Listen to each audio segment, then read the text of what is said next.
Hello student, class 10th exercise 14.1 question number 22 22वां question है। ये टेबल हमें फिलअप करनी है। तो ये टेबल कैसे फिलअप करें? एक डाई को जब हम दो बार उछाड़ते हैं, ये डाइस जो होती है उसको अगर हम दो बार उछाड़ते हैं, जैसे केसेस बनेंगे, जैसे दो डाइस को उछाड़ेंगे, पहली डाइस में एक आ जाए, दूसरी में भी तो एक आ सकता है 1,1। पहली डाइस में अगर 1 आ जाए, दूसरी में अगर मान लो 2 आ जाए, पहली में 1 आ जाए दूसरी में 3 आ सकता है, पहली में 1 आ जाए दूसरी में 4 भी आ सकता है, पहली में 1 तो 5 भी हो सकता है, 1,6 भी हो सकता है।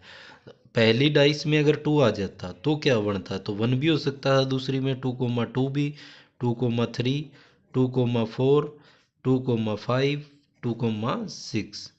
इसी टाइप से 3 आ जाता पहली डाई में, 3,1, 3,2, 3,3, 3,4, 3,5, 3,6। सेम ऐसे ही 4,1, 4,2, 4,3, 4,4, 4,5, 4,6। 5 वाली टेबल 5,1, पहली डाई में 5 भी हो सकता है, तो 5,2, 5,3, 5,4, 5,5, 5,6। उसके बाद नेक्स्ट 6 में 6,1, 6,2, 6,3, 6,4, 6,5, 6,6। तो ये पॉसिबल आउटकम्स हो सकते थे हमारे पास। अब इन्हीं पे बेस हमें क्या है, ये टेबल को फिलअप करना है।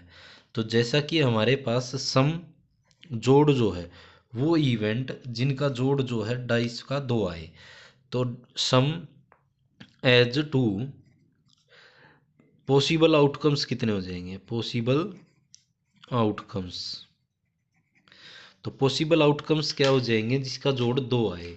तो ऐसे पॉसिबल आउटकम्स हमारे पास देखो, 1,1 को जोड़ेंगे तो इनका जोड़ कितना आ जाएगा? 2 आ जाएगा, तो 1,1।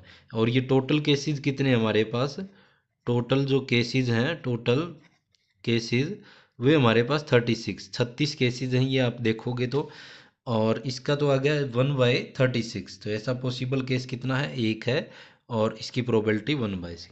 सम एज 3, पॉसिबल आउटकम्स कितने हो जाएंगे जिनका जोड़ 3 आए? 1,2 का जोड़ भी 3 है, 2,1 का जोड़ भी 3 है, तो 1,2 और दूसरा है 2,1। तो ये दो केसेस हो गए। तो इसकी प्रोबेबिलिटी कितनी आ जाएगी? इस टेबल को भरेंगे जिसका जोड़ 2 आए, ऐसे कितने हो जाएंगे? 2/36। जिनका जोड़ 4 आए, ऐसे कितने केस हो जाएंगे? जैसे 1,3, सेम ऐसे ही 4 के लिए केसेस लिखे हम, तो 1,3, दूसरा हो जाएगा 2,2, इनका जोड़ भी 4 हो जाएगा, 3,1, इसका जोड़ भी कितना हो जाएगा? 4 हो जाएगा। तो ये केसेस कितने हो गए? 3 केसेस हो गए, और टोटल केसेस कितने हैं? 36 है। सेम ऐसे ही जिसका जोड़ 5 आए, तो 5 के लिए लिखें हम, एक से, तो 5 के लिए लिखेंगे तो यहाँ पे 5 के लिए पॉसिबल आउटकम्स देखो, 1,4 जिसका जोड़ कितना आ जाएगा? 5, दूसरा 2,3, 2,3, 3,2, 3,2, उसके बाद 4,1, तो 4,1। तो केसेस हो जाएंगे हमारे पास, 4 केसेस हो गए जिनका जोड़ 5 आए, तो 4 में टोटल केसेस 36। नेक्स्ट ऐसे ही जिसका जोड़ कितना है? 5 आए, 6, 7, ऐसे ही 12 तक करना है, जिनका जोड़ 6 आए, तो 6 के लिए कौन से केसेस हो जाएंगे? 1,5, 2 वाली लाइन में 2,4, 2,4, 3,3, 4,2, 5,1। तो ये हमारे पास केसेस हो जाएंगे। तो ये केसेस हो गए 3 और 2 5, तो इसका प्रोबेबिलिटी आ जाएगी 5/36। सेम ऐसे जिनका जोड़ 7 आए, तो 7 वाली लाइन देखो, 1,6, 2,5, 3,4, 4,3, 5,2 और 6,1। तो ये कितने केसेस हो गए? ऐसे ही यहाँ पे इन पे केसेस लिख देंगे 7 वाले, तो 7 वाले केसेस हो गए 6/36। सेम 8 का इन्होंने लिख रखा है, 9 के केसेस हम लिख देते हैं। जैसे 9 के केसेस में लिखता हूँ, तो 9 के पॉसिबल आउटकम्स कितने हो जाएंगे जिनका जोड़ 9 आए? जैसे पहली लाइन में 9 आएगा नहीं, लास्ट दूसरी लाइन में 2,6 8 तक ही जोड़ आता है। तीसरी लाइन में अगर हम देखें 3,6 का जोड़ 9 आएगा, एक तो आ जाएगा 3,6, दूसरा आ जाएगा 4,5, 4,5, 5 वाली लाइन में 5,4, 6 वाली लाइन में 6,3। तो ये कितने केस आ गए? 4। तो 4/36। नेक्स्ट सेम ऐसे ही 10 जिनका जोड़ा है, 10 जोड़ देखो यहाँ तक। अब हमारे पास 4,6 जिनका जोड़ 10 आए वो है सबसे पहला 4,6, 5,5 और 6,4। तो ये तीन ही केस ऐसे हैं जिनका जोड़ 10 आता है, तो 3/36। सेम ऐसे ही जिसका जोड़ 11 आए, तो 11 के लिए केसेस कौन से हो जाएंगे? 5,6 और 6,5। ये दो केस हो जाएंगे जिनका जोड़ 11 है, 5,6 और 6,5। तो ये केसेज हो गए 2, तो 2/36। और लास्ट वाला इन्होंने लिखा हुआ है 1,36। तो ये हमारे पास हमने टेबल को पूरा किया जो इस क्वेश्चन पे इसके बेस पे हमारे पास क्वेश्चन था ये।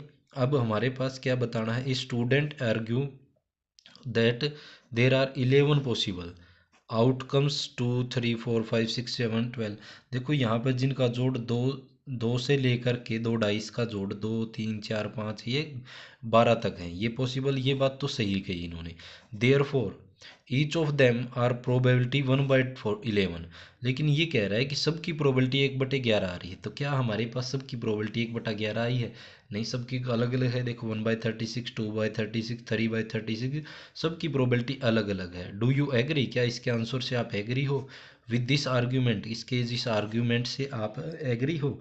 Justify your answer. तो आप अपने आंसर का जस्टिफाई करो। आप अगर इससे एग्री नहीं है तो आप इसका आंसर दो। तो हम क्या दोगे इसके आंसर? तो देखते हैं, हम सेकंड पार्ट का आंसर देते हैं।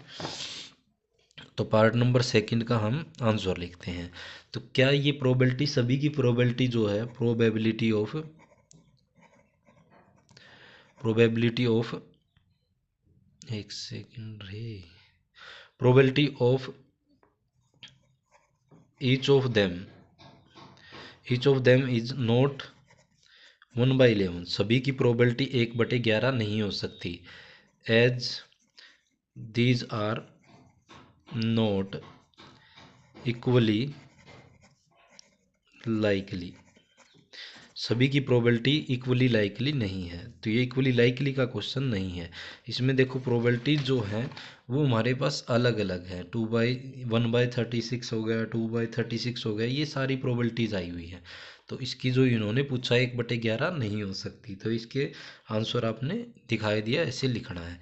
ये टेबल पूरी करनी थी। बड़ा क्वेश्चन अगर आएगा तो ऐसे पहले एक बार पॉसिबल आउटकम्स दिखाएंगे, फिर उसकी प्रोबेबिलिटी वाली लाइन लिखेंगे, पूरा कंप्लीट करेंगे। लेकिन यहाँ पे तो इतना ही क्वेश्चन था, इसलिए आपको इतना ही ये टेबल सोल्व करनी है।